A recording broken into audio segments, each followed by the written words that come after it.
কয়েলটা হলো এই কয়েলটা হলো দেখা একটা পুরাতন কলম। পুরাতন কলমের উপর আমরা তামার তার পেঁচিয়েছি। হ্যাঁ, কি কথা বলছি এখানে? তামার তার পেঁচিয়েছি, বোর্ডে দেখে দেখো। এই যে পুরাতন কয়েল দেখতে পাচ্ছ, এই পুরাতন কি বলে একটা পুরাতন কলমের উপর তামার তার পেঁচিয়েছি।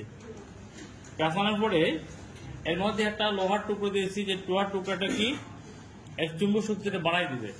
দেখো এখন আমরা এই যে বেঞ্চ দেখো একটা পিন আছে দেখতে পাচ্ছ, এই যে পিনটাকে দিচ্ছি, আকর্ষণ করছে। এখন আমরা এটা বিদ্যুৎ প্রবাহ চালনা করব। বিদ্যুৎ প্রবাহ চালনা করার ফলে যদি এটা চুম্বকে পরিণত হয় তাহলে লোহার টুকরাকে আকর্ষণ করবে। তো লক্ষ্য করে দেখো, আমরা এই যে সংযোগ দিচ্ছি, বিদ্যুতের সংযোগ দিচ্ছি, দেখতে পাচ্ছ? আচ্ছা, এবার দেখো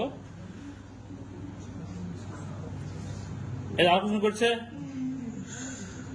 এখানে দেখো, ফোকাস করে জায়গায় আকর্ষণ করছে কি? আচ্ছা, এবার সংযোগ বিচ্ছিন্ন করে দিই, দেখো সংযোগ বিচ্ছিন্ন করে দিলাম, পড়ে গেল।